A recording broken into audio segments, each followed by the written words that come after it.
Hola, ¿qué tal? En este vídeo te voy a mostrar cómo podemos ocultar las reacciones en publicaciones de Facebook.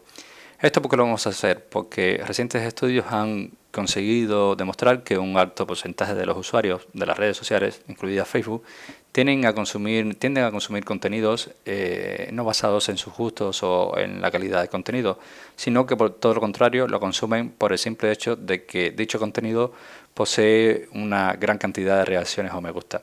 Así que en esta ocasión lo que vamos a hacer es desactivar esta función de Facebook para poder limitar estas funciones un poquito más, ¿vale? Así que vamos a entrar directamente a nuestro móvil, porque lo vamos a hacer desde nuestro móvil Android, y vamos a entrar directamente a la aplicación. Una vez que estamos aquí, nos vamos a dirigir a menú y nos vamos a ir directamente a la opción de nuestro perfil. Aquí vamos a elegir la categoría de configuración y privacidad y después vamos a entrar directamente en configuración.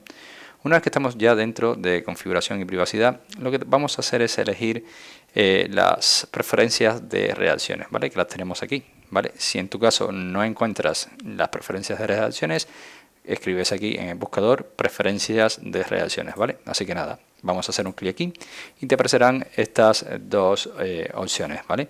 La primera es ocultar el número de reacciones y lo vas a ocultar en las publicaciones de otra persona y también lo vas a ocultar en tus publicaciones. Si lo ocultas en las publicaciones de otra persona, por lo tanto podrás leer en la descripción que te está indicando que no verás el número total de reacciones de la publicación que los demás comparten en el feed, las páginas y los grupos. Sin embargo, podrás ver las reacciones para las publicaciones de otras ubicaciones como lo que son los marketplaces y para otro tipo de contenido como los reels. Tú y las demás personas podréis seguir viendo tus reacciones en las publicaciones.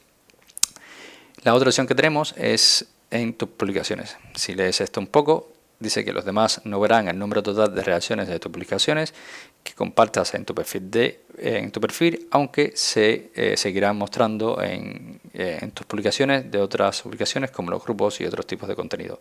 Vale, yo en este caso voy a eliminar estas opciones y voy a eliminar esta otra, así que de esta manera estoy evitando ver las reacciones es decir, dejarme llevar por el contenido que tiene muchas reacciones y solamente ver esas publicaciones que realmente me interesan. Así que nada, espero que este vídeo te haya gustado, te haya ayudado y si es así solamente te invito a que me dejes tu like, suscríbete a nuestro canal y por supuesto nos vemos en un siguiente vídeo.